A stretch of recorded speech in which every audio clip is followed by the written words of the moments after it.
Hi friends, welcome back to my channel. ఈరోజు మీకు ఈ సీరియల్లో ఏం జరిగిందో తెలుసుకోవాలి అనుకుంటున్నారా? అయితే వెంటనే మనం సీరియల్లోకి వెళ్ళిపోదాం. ఇక అపర్ణ అయితే రాజు దగ్గరకు వచ్చి, నాన్న నీ పేరేంటి అని అడగడంతో రాజు అని చెప్పడంతో ఒక్కసారిగా అపర్ణ, ఏంటి నీ పేరు రాజునా? నా కొడుకు పేరు కూడా రాజ్ అని అనడంతో ఒక్కసారిగా రాజు అయితే, చూడండి మీ అబ్బాయి పేరు రాజ్, నా పేరు రాజు. అయినా ఇటువంటి పేర్లు ప్రపంచంలో చాలా మందికి ఉండుంటాయి. అంత మాత్రాన నేను మీ కొడుకునెందుకు అవుతాను?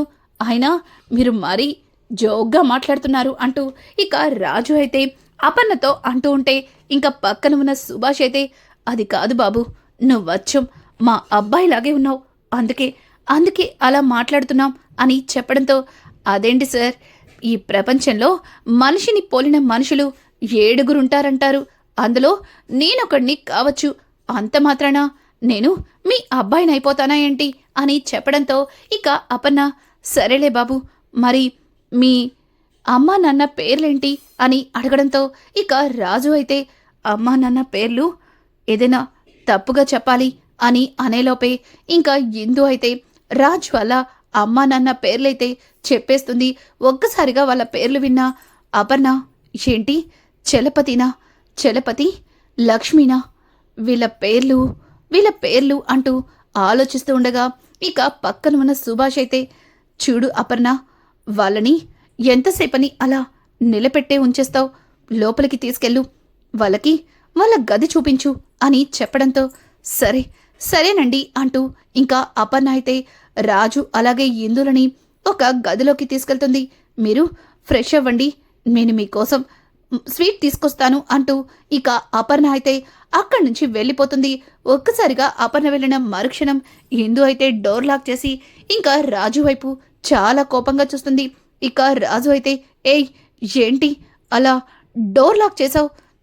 ఎవరైనా చూస్తే బాగోదు, ముందు డోర్ ఓపెన్ చెయ్యి అని చెప్పి ఇక రాజు అయితే ఇందుతో అంటుంటే, నీకు అంత సీన్ లేదు, ఏదో పెళ్లి చేసుకున్నామంటే చెప్తే బాగుండేది, కానీ అంత కట్టుకదాలడం అవసరమా అని అంటుంటే, ఏం మాట్లాడుతున్నావు? మీ ఆంటీ ఏమన్నా మామూలుదనుకుంటున్నావా? ఆవలిస్తే పేగులు లెక్కెట్టే రకం, అందుకే అంత స్టోరీ అల్లాల్సి వచ్చింది. అంత చెప్పినా మీ అత్త మన పెళ్లి మీద ఇంకా డౌట్ పడుతూనే ఉంది అని అంటుంటే ఇక ఇందు అయితే, అవును మర్చిపోయాను, మనిద్దరి పెళ్ళి రిజిస్టర్ చేయించానన్నావు, ఒకవేళ మన పెళ్ళి రిజిస్టర్ చేయలేదని తెలిస్తే ఖచ్చితంగా రేఖ ఆంటీ ఏదో ఒకటి చేస్తుంది అని అంటుంటే, చూడు నువ్వేం కంగారు పడకు, ఆల్రెడీ ఆవిడ మన పెళ్ళి నిజంగానే జరిగిందని నమ్మేసింది, నువ్వు దాని గురించి మరీ ఎక్కువగా ఆలోచించద్దు. అది సరే గాని, ఇంతకీ మీ నానమ్మ తాతయ్య ఏంటి అంతలా ఓవర్ చేస్తున్నారు, వాళ్ళకి ఏం తెలీదా అని అనడంతో ఇక ఎందు అయితే, చూడు మనిద్దరం నిజంగానే పెళ్లి చేసుకుని వచ్చామని నాన్నమ్మ తాతయ్య చాలా అంటే చాలా సంతోషిస్తున్నారు, అందుకే వాళ్ళకి నేను నిజం చెప్పదలుచుకోలేదు అని అంటుంటే ఒక్కసారిగా ఇక రాజు అయితే, ఏయ్ ఏం మాట్లాడుతున్నావు? కనీసం పెద్దవాళ్ళు వాళ్ళకైనా చెప్పు, సడన్గా నీకు నాకు పెళ్లి కాలేదన్న నిజం బయటపడితే ఒక్కసారిగా గుండాగి చస్తారు అని చెప్పడంతో ఒక్కసారిగా ఇందు అయితే, రాజు అంటూ చెయ్యెత్తుతుంది. ఏ ఏంటి అంత కోపం చూపిస్తున్నావు? చూడు నువ్వేదో డబ్బిస్తానన్నావని యాక్ట్ చేయడానికి ఇక్కడికి వచ్చాను, అంతేగాని నీతో తన్నులు తినడానికి రాలేదు. చూడు ఇట్లాంటివేమన్నా ఉంటే నాకు ఇప్పుడే చెప్పేసేయ్, ఇప్పుడే నేను ఇక్కడి నుంచి వెళ్ళిపోతాను అంటూ ఇంకా రాజు అయితే ఇందుని బెదిరిస్తూ ఉంటే, ఇందు అలా కాదు, నువ్వు మా తాతయ్య నానమ్మ గురించి అలా మాట్లాడడం నాకు అస్సలు నచ్చలేదు అంటూ ఇక ఇందు అయితే రాజుతో మాట్లాడుతూ ఉంటుంది. ఇంతలో ఎవరో డోర్ కొడుతున్నట్టు అనిపించడంతో ఇక ఇందు, ఎవరో డోర్ కొడుతున్నారు, ఆగు, కాస్త సైలెంట్గా ఉండు అంటూ ఇక ఇందు అయితే చిన్నగా డోర్ ఓపెన్ చేసి చూస్తుంది. ఒక్కసారిగా స్వాతి అయితే, అక్క ఏమన్నా డిస్టర్బ్ చేశానా? మీకోసం నాన్నమ్మ కాఫీ పంపించింది అని చెప్పడంతో, ఓ అవునా అంటూ ఇక ఇందు అయితే ఆ కాఫీ కప్పుల్ని తీసుకోబోతుంటే, స్వాతి ఏంటక్కా పెళ్ళయ్యాక నువ్వింతలా మారిపోతావని అస్సలు అనుకోలేదు అని అంటుంటే ఒక్కసారిగా స్వాతి మాటలకి ఇందు ఏమైందే, ఎందుకలా మాట్లాడుతున్నావు అని అడగడంతో అలా ఏం కాదు, ఇంతకుముందు నన్ను నీతో పాటు లోపలికి రమ్మని పిలిచేదానివి, కానీ ఇప్పుడు గుమ్మం బయట నుంచి తీసుకుని డోర్ ఎప్పుడెప్పుడు వేసేద్దామా అని చూస్తున్నావు. నేనేమన్నా మిమ్మల్ని డిస్టర్బ్ చేశానా? నేను అంత పరాయిదాన్ని అయిపోయానా అంటూ ఇక స్వాతి అయితే ఇందుతో మాట్లాడుతూ ఉంటే ఒక్కసారిగా ఇందు చిచ్చి అదేం లేదు, రా లోపలికి రా అంటూ ఇక స్వాతిని తీసుకుని లోపలికైతే వస్తుంది. ఒక్కసారిగా స్వాతి ఇక రాజు దగ్గరకొచ్చి, బావగారు మీరు నిజంగా సూపర్, మా అక్కని కిడ్నాప్ చేసి ఇలా ప్రేమలో పడిపోతారని అస్సలు ఊహించుండరు కదా అంటూ స్వాతి అయితే సరదాగా ఇక రాజుతో మాట్లాడుతుంది. రాజు అయితే ఏం లాభం, నేను ప్రేమించాను, తను మాత్రం నన్ను ప్రేమించలేదు కదా, ఇప్పుడు ఇక నుంచి ప్రేమిస్తుందిలే అంటూ ఇంకా స్వాతి అయితే రాజుతో మాట్లాడుతుంటే రాజు ఏంటి నువ్వు నాకు ఫుల్ సపోర్ట్ అనుకుంటా అని చెప్పడంతో మరి కాదా, ఎన్ని రోజులు రేఖ ఆంటీకి ఎదురు చెప్పేవాళ్ళే లేరు, అలాగే రేఖ ఆంటీ నోరు మోయించే వాళ్ళే లేరు, కానీ ఈరోజు మొదటిసారిగా రేఖ ఆంటీ మిమ్మల్ని చూసి భయపడింది, అలాగే మీ దగ్గర మాట్లాడడానికి కూడా వెనకడుగు వేసింది. నిజంగా ఈరోజు నాకు చాలా అంటే చాలా హ్యాపీగా ఉంది. ఎంత జరిగినా ఇందు అక్కని రేఖ ఆంటీ ఏం చేస్తుందా అని చాలా భయపడ్డాను, కానీ మీరు ఇందు అక్కకి సపోర్ట్గా నిలబడ్డం చూసి నాకు నిజంగా చాలా అంటే చాలా సంతోషం అనిపించింది. నాకే కాదు, ఈరోజు నానమ్మ తాతయ్య కూడా చాలా ఆనందపడ్డారు అంటూ ఇంకా స్వాతి అయితే రాజుతో మాట్లాడుతూ ఇక ఇందుతో, చూడక్క నువ్వు ఈ పెళ్లిని ఇష్టం లేకుండానే చేసుకోవచ్చు, కానీ నిజానికి బావగారు చూస్తుంటే చాలా మంచివారనిపిస్తుంది, పైగా రేఖ ఆంటీకి బాగా బుద్ధి చెప్తారనిపిస్తుంది, ఒక్కసారి బావగారు గురించి ఆలోచించు అంటూ ఇక రేఖ అయితే స్వాతి అయితే ఇందుకి నచ్చచెప్పి అక్కడి నుంచి వెళ్ళిపోతుంది. ఇక ఇందు మాటలకి స్వాతి మాటలకి ఇందు అయితే తల పట్టుకుంటుంది. ఇక రాజు, ఏమండి చూశారుగా నా పర్ఫార్మెన్స్ ఎలా ఉందో, అందరూ కూడా నా పర్ఫార్మెన్స్ చూసి మామూలుగా కాదు హై రేంజ్లో నన్ను పొగిడేస్తున్నారు, ఇక నేను బయలుదేరుతాను అంటూ మెడలో దండలు తీస్తుంటే ఒక్కసారిగా ఇక ఎందు అయితే ఎక్కడికి అని అడగడంతో, అదేంటండి నేనొచ్చిన పని పూర్తయిపోయింది, ఇక నేను బయలుదేరుతాను అని అంటుంటే, అదేంటి నువ్వు మర్చిపోయావా, నాతో 1 year కాంటాక్ట్ చేస్తానన్నావు, మరి ఇప్పుడు వెళ్ళిపోతానంటున్నావేంటి అని అంటుంటే, అదేం లేదు, నేను మీ రేఖ ఆంటీతో ఏదేదో మాట్లాడానని, ఇంట్లో అందరికీ ఏదేదో చెప్పానని నా మీద కోపడుతున్నారు కదా, నేను ఇక్కడ ఉండడం మీకేమైనా ఇబ్బంది ఏమోనని ఇంతవరకు నాకు ఇస్తానని అమౌంట్ ఇస్తే వెళ్ళిపోతాను, 1 year కాంటాక్ట్ గురించి తర్వాత ఆలోచిద్దామంటూ ఇక రాజు అయితే ఇందుని బెదిరిస్తుంటే ఒక్కసారిగా ఇందు రాజు చెయ్యి పట్టుకుని వెనక్కి లాగేసరికి ఇక రాజు స్లిప్ అయ్యి పడిపోతాడు. ఇక వెంటనే ఇందు రాజుని పట్టుకుంటుంది. ఇంకా ఒకరి కళ్ళల్లో ఒకరు చూసుకుంటూ ఉంటారు. ఇంతలో అపర్ణ అయితే స్వీట్ తీసుకుని అమ్మా ఇందు అనుకుంటూ అక్కడికైతే వస్తుంది. ఇద్దరిని అలా చూసి షాక్ అయిపోతుంది, అలాగే ఆనందపడుతుంది. ఇక ఇందు అయితే అపర్ణ రావడం గమనించి ఒక్కసారిగా ఉలిక్కిపడి ఇక రాజుని పైకి లేపుతుంది.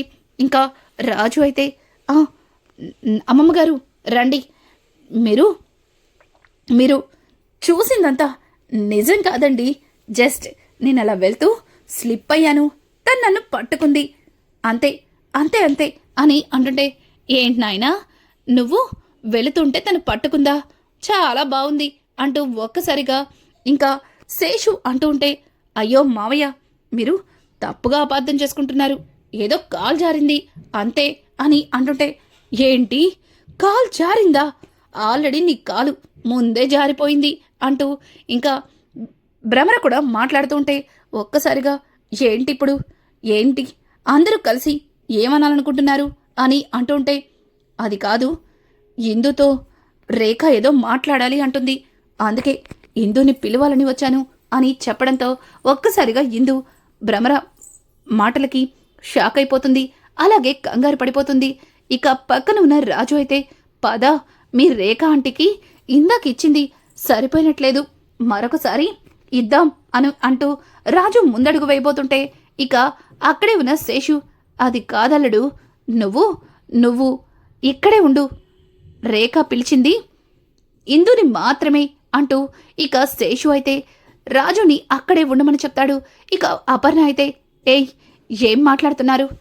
ఇందుతో ఆ రేఖ పర్సనల్గా మాట్లాడేది ఏముంది? ఇంతకుముందు రేఖ ఏం చెప్తే అది ఇందు చేసింది. కానీ ఇప్పుడు ఇందు ఒక వేరే అతని భార్య. ఇప్పుడు తన భర్త చెప్పిందే తను వినాలి. ఇలా ఎవరు పడితే వాళ్ళు చెప్పింది ఇందు వినదు, రాదు అంటూ ఇక అపర్ణ అయితే ఇందు చెయ్యి పట్టుకుని వెనక్కి లాగుతుంటే, అయ్యో నానమ్మ, నువ్వాగు, కంగారు పడకు, రేఖ ఆంటీతో ఒక్కసారి మాట్లాడతాను, ఇప్పటికే తను చాలా కోపంలో ఉంది అని అంటుంటే, ఏయ్ ఇందు, ఎందుకు ఇలా చేస్తావు? ఆ రేఖ బాధపడితే మనకెందుకు? చూడు, స్వీట్ తీసుకొచ్చాను, నువ్వు దీన్ని దేవుడి దగ్గర పెట్టి, మొదటిసారిగా పెళ్లి చేసుకుని వచ్చారు, ఇద్దరు కలిసి దేవుడి దగ్గర దీపం వెలిగించాలి, ఆ తర్వాత చూసుకుందాం రా అంటూ ఇక ఇందు చెయ్యి పట్టుకుని బలవంతంగా పూజా మందిరంలోకి తీసుకెళ్తుంది. ఇక రాజు కూడా పూజా మందిరం దగ్గరికి వెళ్తాడు. ఒక్కసారిగా పూజా మందిరం చూసి రాజుకి ఏదో కొద్దిగా గుర్తుకొస్తున్నట్టుగా అనిపిస్తుంది. ఇదేంటి, నాకెందుకో ఈ మందిరం ఇంతకు ముందు ఎప్పుడో చూసినట్టుగా అనిపిస్తుంది, నాకు ఏమవుతుంది అన్నట్టుగా రాజు అయితే తల పట్టుకుంటాడు. ఇక ఇందు, నాన్నమ్మ, రేఖ ఆంటీ పిలవగానే వెళ్ళకపోతే మళ్ళీ నా మీద కోపడుతుందేమో అని అంటుంటే ఇక అపర్ణ అయితే, చూడిందు, ఇంకా ఎన్నాలని ఆ రేఖ దగ్గర భయపడతావు? చూడు, ఇప్పుడు నీకు భర్త వచ్చాడు, తను నీకేం కావాలన్నా అన్నీ చూసుకుంటాడు, అలాగే నిన్ను భయపెడుతున్నా ఆ రేఖకి కూడా బుద్ధి చెప్తాడు. ముందు దేవుడి దగ్గర దీపం వెలిగించు అంటూ ఇక తను ఇచ్చిన ప్రసాదాన్ని దేవుడి దగ్గర పెట్టి ఇంకా తన చేతులతో దీపాన్నైతే వెలిగిస్తుంది. అలాగే అపర్ణ అయితే, చూడు ఇందు, ఏ టైంలో నువ్వు ఈ ఇంట్లో ఈ బాబుతో అడుగు పెట్టావో గాని ఇక నుంచి నీ జీవితం ఆనందంగా ఉండాలి. తనతో నీకు పడ్డ ఈ బ్రహ్మముడి జీవితాంతం ఆ ముడిని ఎవ్వరు కూడా విడతీయలేనంత బంధాన్ని ఏర్పరచుకోవాలి, సరేనా అంటూ ఇక అపర్ణ అయితే ఇందుకి అలాగే రాజుకి చెప్తుంటే, రాజు, ఏంటో ఈ పెద్దోళ్ళు పదే జరగనివన్నీ తలుచుకుంటూ మమ్మల్ని విసిగిస్తుంటారు అంటూ రాజు అయితే ఇక ఆలోచనలో పడతాడు. ఇందు అయితే, సరే నానమ్మ, ఇప్పుడు వెళ్ళనా అని అంటుంటే, వెళ్ళకపోతే ఆ రేఖ కంటే ఎక్కువగా నువ్వే ఫీల్ అయ్యేటట్టుంది, నిన్ను ఎప్పటికి మార్చేదో అని అనుకుంటూ అపర్ణ అయితే ఇక ఇందుని అక్కడి నుంచి పంపిస్తుంది. ఇందు వెళ్ళిన మరుక్షణం అపర్ణ రాజుతో, చూడు బాబు, నువ్వు ఎలాంటి వాడివో, ఏం చేస్తావో, ఎలా ఉంటావో మాకైతే తెలీదు, కానీ నిన్ను చూస్తుంటే ఇందుని బాగా చూసుకుంటావనిపిస్తుంది, అలాగే తనని ఎలాంటి ఇబ్బంది లేకుండా జాగ్రత్తగా చూసుకో, చిన్నప్పటి నుంచి ఇందుకి బయట లోక జ్ఞానం తెలియకుండా పెంచాం, నువ్వైనా తనకి ధైర్యంగా ఉండడం, అలాగే ఎవరితో ఎలా మాట్లాడాలో అన్నీ నేర్పించాలి అంటూ ఇంకా అపర్ణ అయితే రాజుకి నచ్చి చెప్పడంతో ఇక రాజు, చూడండి అమ్మమ్మ, ఇక నేనున్నాను కదా, అన్నీ నేను చూసుకుంటాను కదా, ఇక్కడ అన్నీ సెట్ చేసే వెళ్తాను అంటూ ఇక రాజు అయితే అపర్ణతో అంటుంటే, ఏంటి బాబు వెళ్ళిపోతావా అని అంటుంటే, అదే అన్నీ సెట్ చేసేస్తాను అంటున్నాను, అంతే అని అనుకుంటూ అక్కడి నుంచి రాజు అయితే ఇంకా ఇందు ఎక్కడికైతే వెళ్ళిందో తను కూడా అక్కడికి వెళ్తూ ఉంటాడు. ఇక ఇక్కడ చూస్తే భ్రమర అయితే, ఇప్పటికైనా వచ్చావు, పద, రేఖ నిన్ను తీసుకురాలేదని మా మీద కోపాన్ని విరచుమ్ముతుందేమో అని అనుకుంటూ ఇక ఇందుని తీసుకుని రేఖ దగ్గరికి వెళ్తుంది. ఒక్కసారిగా రేఖ, నేనెప్పుడు పిలిచాను, ఇప్పుడా వచ్చేది అంటూ చాలా కోపంగా ఇక ఇందు మీద విరుచుకుపడుతుంది. ఒక్కసారిగా ఇందు, ఆంటీ, మీరు పిలవగానే రావాలి అనుకున్నాను, కానీ రాలేకపోయాను ఆంటీ, ఇంతకు ముందంటే మీరు ఏం చెప్పినా చేసేదాన్ని. కానీ ఇప్పుడు ఒకరికి చెప్పి రావాలి కదా ఆంటీ, అందుకే అందుకే లేట్ అయింది అని అంటుంటే, ఏయ్ ఏంటిదంతా, అసలు ఈ పెళ్ళేంటి అని అంటుంటే, ఆంటీ నాకు ఈ పెళ్ళంటే అస్సలు ఇష్టం లేదా ఆంటీ. ఈ తాళిని ఆ రాజు నా మెడలో బలవంతంగా కట్టాడాంటీ. నేను ఈ తాళి కట్టినప్పుడు ఎంతగా ఏడ్చానో మీకు తెలీదు. చూడండి ఆంటీ, మిమ్మల్ని బాధ పెట్టాలని ఎప్పుడు కూడా నేను అనుకోలేదు. మీరు ఎప్పుడు ఏం చెప్పినా సరే చేయటానికి నేను సిద్ధంగా ఉన్నాను. అలాగే మదన్ని కూడా పెళ్లి చేసుకోవడానికి సిద్ధమయ్యాను. కానీ ఆ రాజు నా మెడలో బలవంతంగా తాళి కట్టి మీరు చెప్పిన మాటని నిలబెట్టుకోలేకపోయాను. నన్ను క్షమించండి ఆంటీ అని అంటుంటే, ఏంటి నేనేం చెప్పినా చేస్తావా అని అంటుంటే, ఇంతవరకు అదే చేశా కదా ఆంటీ. మీరెప్పుడు ఏం చెప్పినా సరే నేను తల వంచుకొని చేస్తానాంటీ అంటూ ఇక ఇందు మాట్లాడుతూ ఉంటే, సరే నేనేం చెప్పినా చేస్తావు కదా అని అంటుంటే, చేస్తానాంటీ అని ఇంకా ఇందు మాట్లాడుతూ ఉంటే, అయితే ఇష్టం లేని పెళ్లి చేసుకున్నా వాడికి విడాకులిచ్చేయి అని చెప్పడంతో ఒక్కసారిగా ఇందు షాక్ అయిపోతుంది. ఇక రాజు అయితే, హలో హలో హలో, నాకు తెలుసు నేను కాకుండా ఈ ఇందుని మాత్రమే పైకి తీసుకొచ్చి ఇట్లాంటి గూడు పుట్టాని చేస్తారని నాకు ముందే తెలుసు. అందుకే నా జాగ్రత్తలో నేనున్నాను. ఏయ్ తాళి కట్టి ఇంకా 24 గంటలు కూడా కాలేదు, అప్పుడే మా బంధాన్ని విడదీసేయాలనుకుంటున్నావా? చూడు, ఈ బంధం నువ్వేస్తేనో ఈవిడేస్తేనో పడ్డ బంధం కాదు, ఇది ఆ దేవుడు వేసిన బ్రహ్మముడి. ఈ బ్రహ్మముడిని ఎన్నటికీ ఎవ్వరు కూడా విప్పదీలేరు. చూడు, మా ఇద్దరం కలిసి పెళ్లి చేసుకుని సంవత్సరం పూర్తవ్వంది. ఇట్లాంటివేమీ చెల్లుబాటు కావు.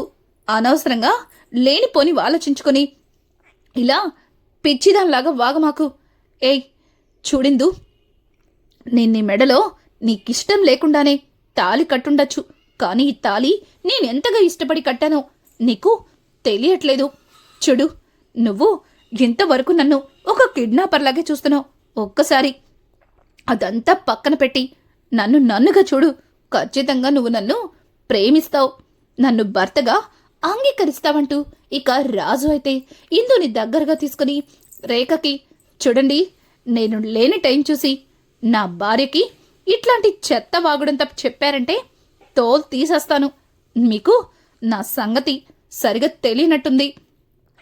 అతోయ్ నువ్వన్నా ఈ పిన్నితో చెప్పు అని అనుకుంటూ అక్కడి నుంచి ఇందుని తీసుకెళ్తూ ఇక ఇందుతో, ఏంటి ఈ పెళ్లి గురించి ఆ రేఖ దగ్గర ఎందుకు ఇదంతా అని అంటుంటే, మరి రేఖ ఆంటీ నమ్మాలంటే ఏదో ఒకటి చెయ్యాలి కదా, అందుకే అలా అన్నాను అంటూ ఇక ఇందు మాట్లాడుతుంటే, ఏడ్చావులే అని చెప్పి ఇక రాజు ఇందుని చూసి తన మనసులో అనుకుంటాడు, నాకు తెలుసు నువ్వు నన్ను ఏదో అన్నావంటూ ఇక ఇందు అయితే రాజుని అడుగుతుంటే, అమ్మ తల్లి నేను నిన్నేం అనలేదు అనుకుంటూ అక్కడి నుంచి రాజు వెళ్ళిపోతుంటే ఒక్కసారిగా రాజుకి వాళ్ళమ్మ నాన్న నుంచి ఫోన్ వస్తుంది. ఇంకా రాజు అయితే, ఇదేంటి నాన్న ఇప్పుడు ఫోన్ చేస్తున్నాడంటూ రాజు భయపడుతూ ఇక ఫోన్ లిఫ్ట్ చేయడంతో ఒక్కసారిగా అటు నుంచి చలపతి, రేయ్ ఏంట్రా నాకు తెలియకుండా పెళ్లి చేసుకున్నావంటగా అని అడగడంతో ఒక్కసారిగా రాజు షాక్ అయిపోతాడు. నానా ఏం మాట్లాడుతున్నావు, నేను పెళ్లి చేసుకున్న సంగతి నీకెవరు చెప్పారు అని అడగడంతో, ఇంకెవరు చెప్తారు, ఉన్నాడుగా నీకో తోక, ఆడే చెప్పాడు. కనీసం వాణ్ణి కూడా పిలవలేదంటగా, వాడు నా దగ్గరకొచ్చి కుర్రా ముర్రమంటూ ఏ పెడగొప్పులు పెడుతున్నాడు అని చెప్పడంతో, ఏంటి లక్కీగాడు చెప్పాడా అని అంటుంటే, వాడే, కనీసం వాణ్ణి కూడా పెళ్లికి పిలవలేదని వాడిక్కడ బోరున ఏడుస్తున్నాడు. మమ్మల్నంటే ఏ రోజు కూడా అమ్మ నాన్నగా చూడలేదు, కనీసం వాడు నీ చుట్టూనే తిరుగుతున్నాడు కదా, మరి వాడితో అన్నా చెప్పాలి కదరా. అయినా ఇలా సడన్ గా పెళ్లి చేసుకున్నావు, ఇంతకీ ఎవరది అని అడగడంతో, నాన్న నేను అదంతా తర్వాత మాట్లాడతాను, ముందు మీరు ఫోన్ పెట్టండి అంటూ ఇక రాజు అయితే కాల్ కట్ చేయబోతుంటే ఇంకా చలపతి, రే నువ్వెవరిని పెళ్లి చేసుకున్నావో చెప్పకపోతే ఆ పెళ్లి చేసుకున్న అమ్మాయి వాళ్ళ ఇంటికి నేరుగా మన ఫ్యామిలీని తీసుకుని వచ్చేస్తాను అంటూ చలపతి మాట్లాడుతుంటే, నాన్నా నేను బయటకొచ్చి ఫోన్ చేస్తాను, ఫోన్ పెట్టేయండి అంటూ రాజు అయితే కాల్ కట్ చేస్తాడు. ఒక్కసారిగా రాజు వెనక్కి తిరిగి చూసరికి అక్కడ రేఖ అయితే కనిపిస్తుంది. ఇంకా రేఖని చూసిన రాజు పక్క నుంచి హాయ్ పిన్ని అనుకుంటూ వెళ్ళిపోతుంటే, ఏయ్ ఆగు అని చెప్పి ఇంకా రేఖ అయితే రాజుని ఆపుతుంది. రాజు ఏమైందాంటీ, ఎందుకు ఆగమన్నారు అని అమాయకంగా అడుగుతుంటే, ఏయ్ నువ్వు ఆ ఇందుని పెళ్లి చేసుకుంది డబ్బు కోసమే కదా అని అంటుంటే, అయ్యో లేదాంటీ, తనని ప్రేమించానాంటీ, అందుకే పెళ్లి చేసుకున్నాను అని అంటుంటే, రేయ్ నీకు తనతో ఉన్న ప్రేమ కంటే కూడా డబ్బు ముఖ్యమని ఇందాకే చెప్పావు, ఇప్పుడు మళ్ళీ తనని ప్రేమిస్తున్నానంటూ మాట తిప్పుతున్నావు. రేయ్ నేను మరీ అంత పిచ్చిదాన్ని కాదు, నువ్వు దాన్ని పెళ్లి చేసుకుంది డబ్బు కోసమే అని నాకు అర్థమవుతుంది. దాన్ని పెళ్లి చేసుకుని ఈ ఇంటికి వారసుని అయిపోదామని ఈ ఇంట్లో అడుగుపెట్టినట్టున్నావు. చూడు అట్లాంటిదేది కుదరదు. చూడు నేను నిన్ను చంపేలోపే ఇక్కడి నుంచి నువ్వు వెళ్ళిపోతే ప్రాణాలతో అయినా బయటపడతావు, లేకపోతే నేనేం చేస్తానో కూడా నాకే తెలీదు అని అంటుంటే, ఓ చంపేస్తారా, అయ్ బాబోయ్ నాకు భయమేసేస్తుంది. చూడు నన్ను ఇక్కడి నుంచి ఇంచి కూడా కదపలేవు, చూద్దామా అంటూ ఇక రాజు అయితే రేఖతో ఛాలెంజ్ చేస్తాడు. రానున్న ఎపిసోడ్స్లో రేఖ అలాగే రాజుల